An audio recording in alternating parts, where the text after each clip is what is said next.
Shiv Sena leader Sanjay Raut के घर पर ईडी का छापा जारी है। इस छापे की खबर मिलते ही संजय राउत के सैकड़ों हामी उनके घर के बाहर जमा हैं। इस बीच संजय राउत का पहला वीडियो भी सामने आया, जिसमें वो खिड़की से अपने हामियों के लिए हाथ लहराते हुए नजर आए।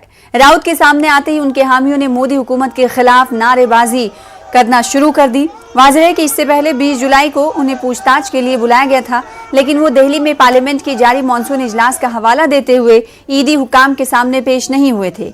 गुज़िश्ता हफ्ते राउत के वकील ने ईडी हुकाम से अगस्त के पहले हफ्ते में उनके मुवक्किल को समन जारी करने की दरखास्त की थी, लेकिन मरकजी जांच एजेंसी ने इन्हें सिर्फ 1 हफ्ते का वक्त दिया था। आज सुबह सवेरे से ही ईडी की ये छापामारी कार्रवाई जारी है और ईडी के बाहर पैरामिलिट्री फोर्सेज और पुलिस को तैनात कर दिया गया है। तो वहीं दूसरी तरफ शिव सैनिकों की तादाद बढ़ती हुई जा रही है। शिव सैनिक लगातार एहतजाज कर रहे हैं और रिहाइशगाह के बाहर उन्होंने धरना देना भी शुरू कर दिया। इनका मानना है कि भारतीय जनता पार्टी साजिश के तहत ऐसी कार्रवाइयां कर रही है। साथ ही साथ जराये के हवाले से खबर मिल रही है कि लीडरशिप की तरफ से शिव सैनिकों को ये कहा गया है कि किसी भी कीमत पर ईडी के अफसरान को संजय राउत को ईडी दफ्तर नहीं ले जाने देना है।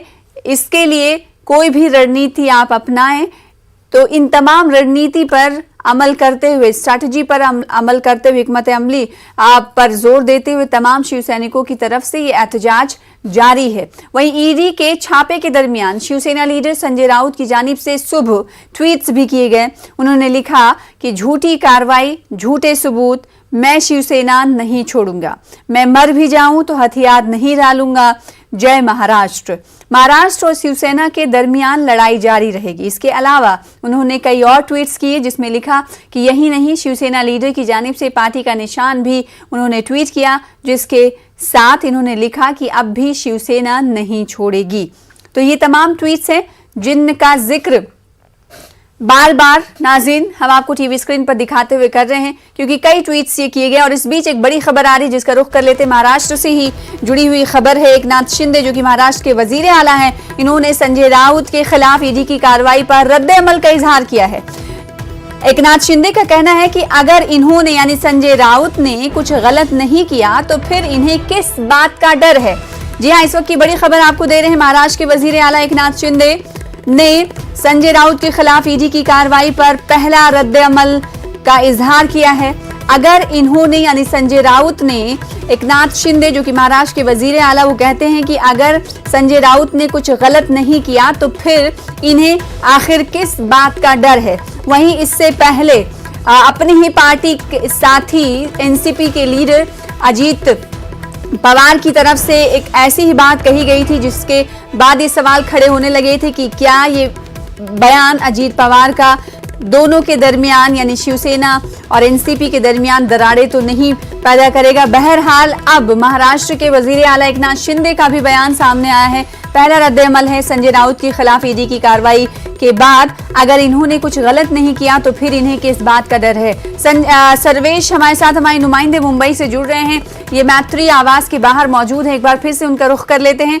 1 बजे हमने जब इनसे जुड़ने की कोशिश की थी, उस वक्त नारेबाजी शिव सैनिक कर रहे थे। इस वक्त क्या कुछ हालात हैं संजय राउत के घर के बाहर? तस्वीरें भी दिखाइएगा और अपडेट भी बताइएगा सर्वेश। साइड में कोई दिखता नहीं है ना, आप इधर आ जाओ ना मंगता। और देखिए सना जी, पूरे जो क्राउड आपको दिख रहा है, ये क्राउड जैसे जैसे 10 मिनट कहें, आधे घंटे कहें, क्राउड संजय राउत और शिवसेना के जो समर्थक हैं ये डबल होते जा रहा है। मैत्री बंगले के बाहर देख सकते हैं कि जब हम आए थे तो ऐसा करता हूँ कि थोड़ी बहुत भीड़ थी, लेकिन अब संजय राउत के जो फ्रंट गेट है, साथ ही जो बैक गेट है, दोनों तरफ कार्यकर्ता बड़े पैमाने पर जमा हो चुके हैं। और जो हमें जानकारी मिल रही है, आदेश है आला कमान से किसी भी हाल में जो कार्रवाई होगी उसको सफल न होने दिया जाए। तमाम कार्यकर्ता संजय राउत के समर्थन में यहाँ पे इकट्ठा हुए हैं, नारेबाजी कर रहे हैं। बीजेपी के खिलाफ जमकर नारेबाजी की जा रही है कि किसी भी हाल में अगर संजय राउत को अगर यहाँ से ले जाया जाता है तो वो कार्यकर्ता वो मुमकिन जो है ईडी के लिए नहीं होने देंगे।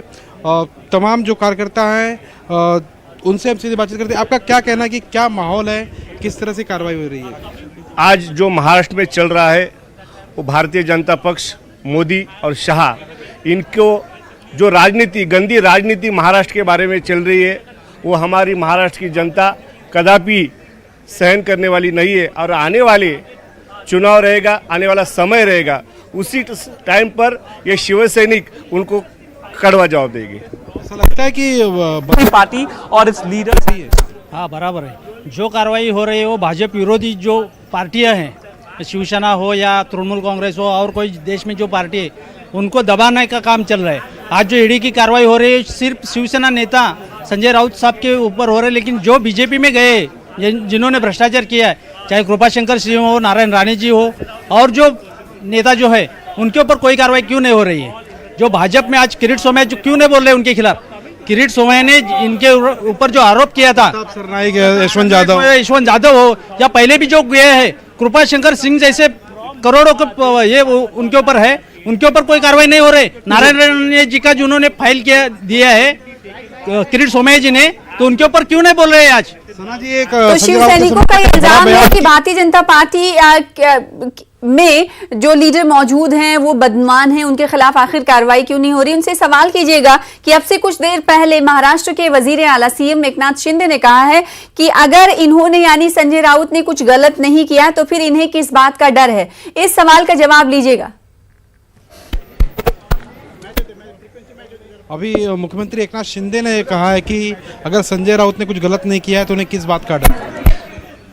फिलहाल मेरे को तो आपके चैनल्स के माध्यम से यही बोलना चाहता हूँ कि जो कल दिल्ली में मुख्यमंत्री गए थे और आज वापस प्रयास हो गए, हमें तो शिवसैनिकों को शंका है इस एकनाथ शिंदे यही इस मामले में जवाबदार रहेंगे।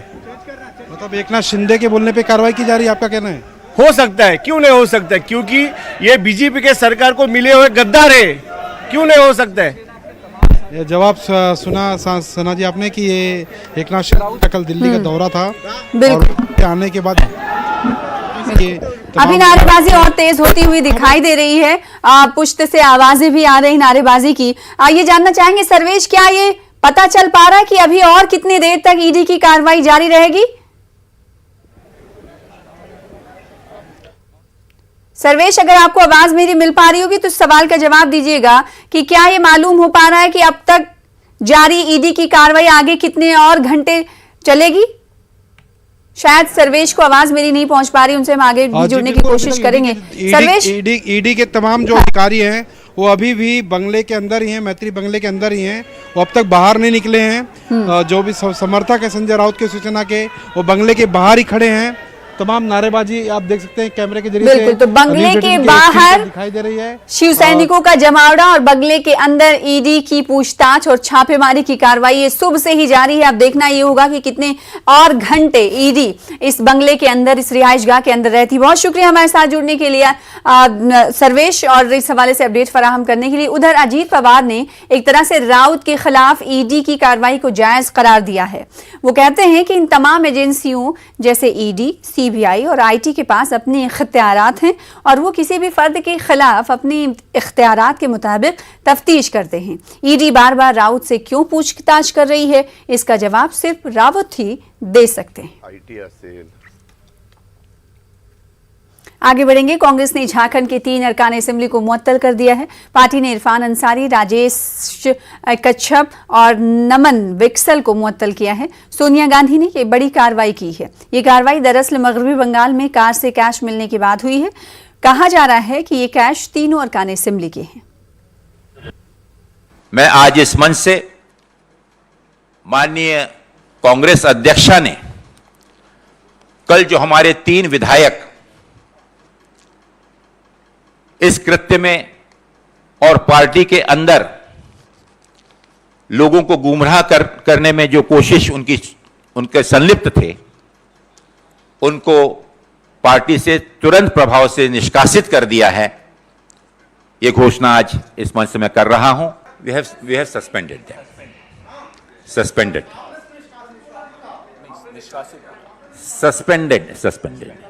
निलंबित। मेरी थोड़ी हिंदी में कभी चूक हो सकती है, माफ करना। लानत है उन विधायकों को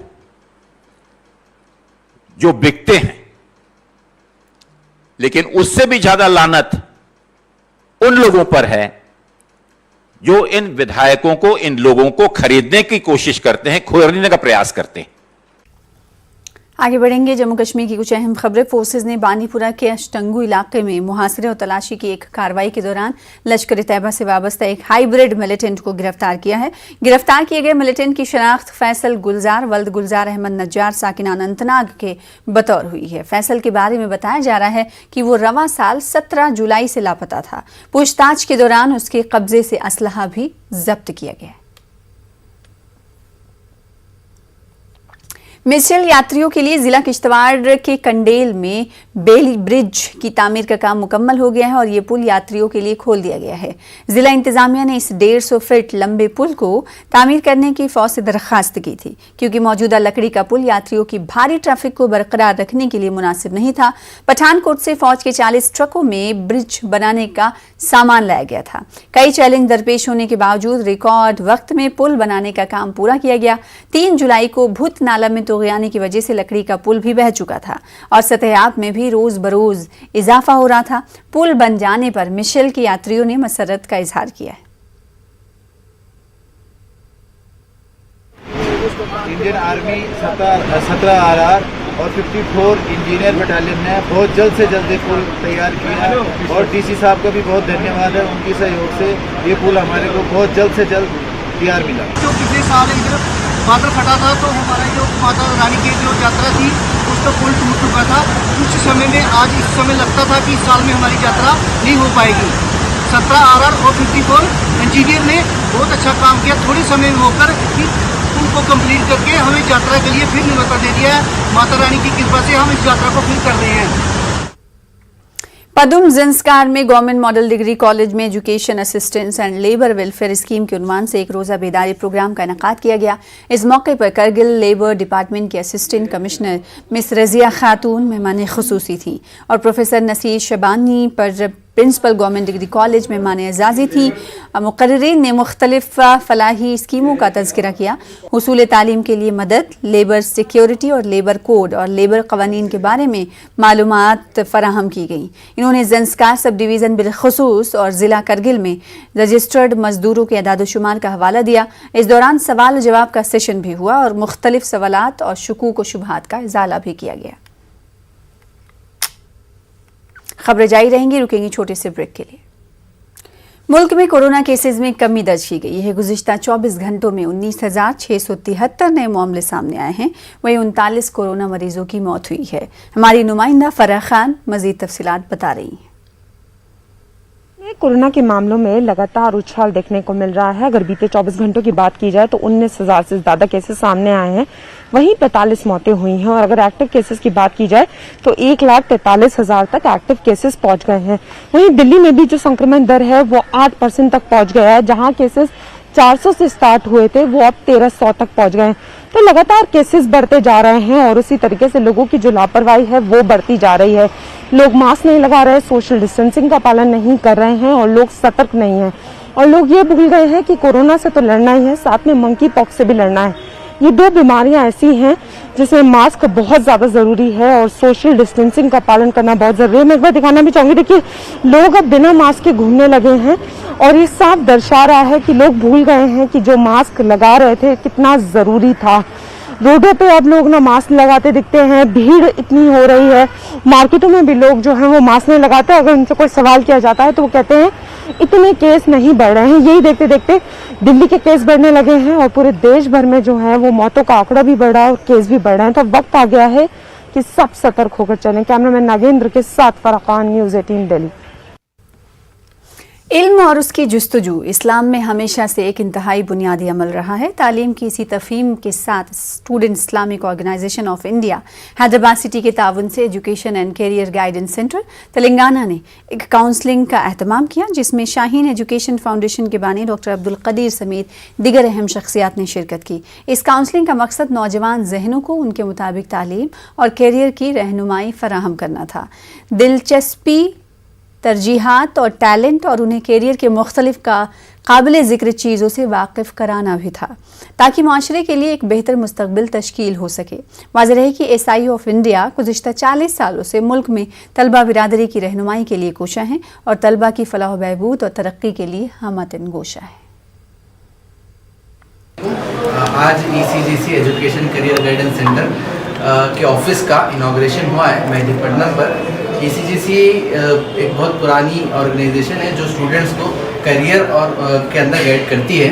यहाँ पर ऑफिस है। मैं तमाम ही स्टूडेंट्स से जो ख्वाहिश करूँगा कि वो जो भी 10th एंड अबव के हैं, इंटरमीडिएट के लोग हैं, ग्रेजुएशन के जो स्टूडेंट्स हैं, वो इस ऑफिस पर आ सकते हैं और अपनी करियर के सिलसिले में गाइडेंस हासिल कर सकते हैं। एक फ्री सर्विस यहाँ पर ECGC की जानिब से दी जा रही है। वो बिल्कुल यहाँ पर आके बेझिझक होकर यहाँ पे अपनी करियर के सिलसिले में गाइडेंस हासिल कर सकते हैं।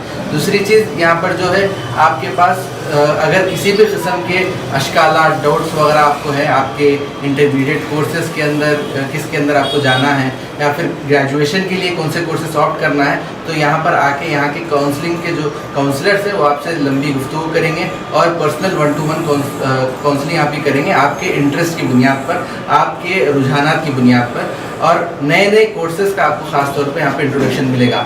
ऐसा नहीं है कि आपके पास बहुत ही कम कोर्सेज अवेलेबल है। इंडिया के अंदर बहुत सारे कोर्सेज हैं जहाँ से आप कोर्स भी कर सकते हैं, आपकी जैसे करियर भी आप बना सकते हैं और फिर एजुकेशन भी हासिल कर सकते हैं। यहाँ पर आज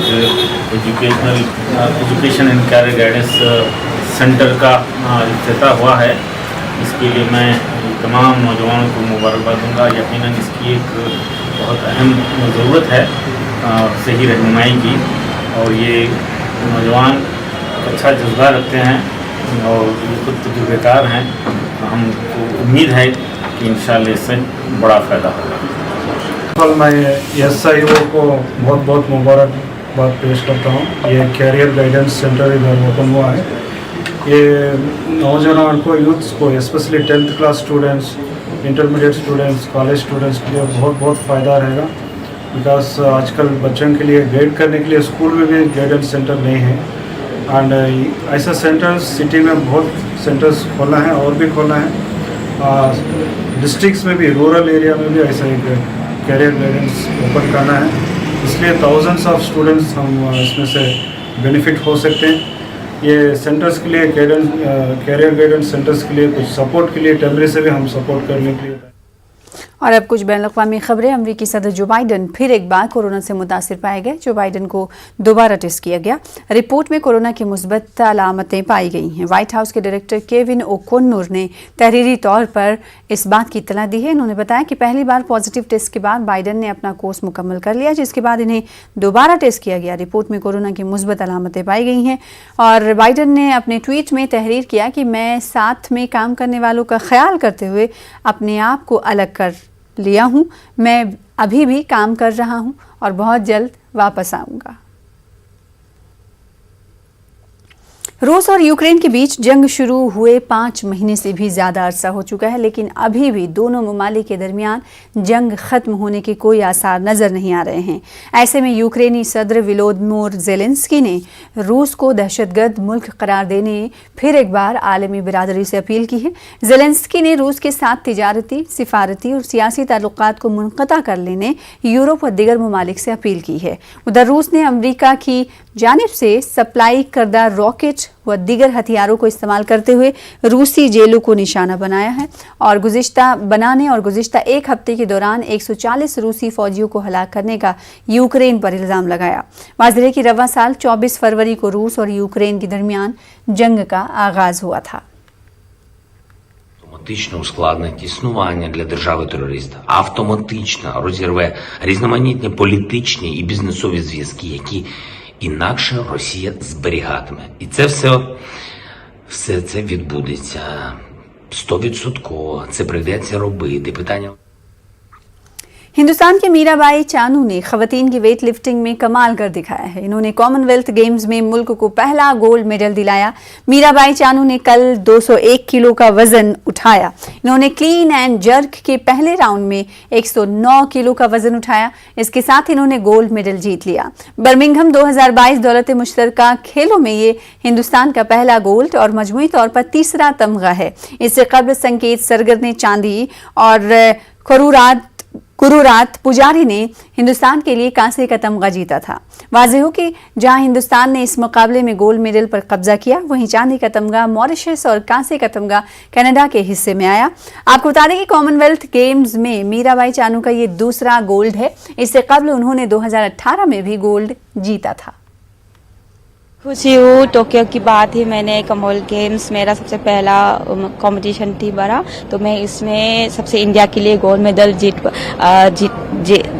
दिया है, तो मैं ये मेरे लिए बहुत ही खुशी की बात। ये इस आज का कंपटीशन का जो परफॉर्मेंस है, ये मुझे बहुत खुशी हुई क्योंकि मैंने 88 स्टेज में कभी किया ही नहीं थी, तो मेरा जो 88 मैंने स्टेज में करके किया है और 90 पे मैंने टच किया है, तो ये परफॉर्मेंस मुझे बहुत ही खुशी हुई है। बहुत मतलब इसी से मुझे कॉन्फिडेंस मिला है। बहुत इमोशनल हो रही थी कि आज इतना क्राउड, इंडिया इतना सपोर्ट दिया है, बहुत सारे लोग आए और जब तिरंगा ऊपर गए तो सब लोग मतलब नेशनल एंथम जोर जोर से गा रहे थे, तो अलग फीलिंग आ रहा था कि मुझे भी रोने का मन कर रहा था कि बहुत ही अच्छा लगा। आज मुझे बहुत खुशी हुई और ये ऑडियंस मुझे बहुत सपोर्ट मिला है। दिल्ली की सिविल लाइंस पुलिस स्टेशन पर न्यूज़ 18 नेटवर्क और ट्रू कॉलर ने दिल्ली पुलिस के साथ मिलकर एक म्यूरल आर्ट का इफ्तिताह किया है। आइए देखते हैं कि फन पारे हरासानी जैसे मौजू के खिलाफ कैसे कारगर साबित हो रहे हैं।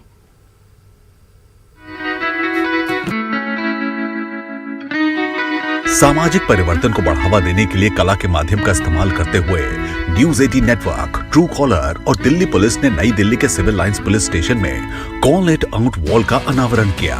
इस म्यूरल आर्ट यानी भित्ति कला की ऐतिहासिक वॉल का उद्देश्य महिलाओं और युवा लड़कियों को उत्पीड़न के खिलाफ कार्रवाई करने और इसकी रिपोर्ट करने के लिए प्रेरित करता है। Our officers and the force is dedicated to provide security to the women. Today this mural art which has been unveiled, and we feel proud to be associated with such initiative by the Truecaller and the Network 18. इस campaign के दौरान जाने माने panelist ने catalysing social action against harassment यानी उत्पीड़न के खिलाफ सामाजिक कार्रवाई को कैसे प्रेरित करे जैसे विषय पर चर्चा की। I would like to invite you to Delhi University. We'll give you the space, we'll give you all the infrastructure and every help. We want girls of our Delhi University to be aware so that, because there's a lot of reporting which comes to me and we have to give them confidence. So it would go a very long way if we organize such a program in Delhi University. आइए उत्पीड़न के खिलाफ एकजुट हों और खुद उस बदलाव का हिस्सा बने जो वाकई हम अपने आसपास देखना चाहते हैं। Call it out because it's not okay. फिलहाल इसी के साथ इस बुलेटिन में इतना ही। मजीद खबरों के लिए लॉग इन कर सकते हैं हमारी वेबसाइट पर। मुझे दीजिए इजाजत। आदाब।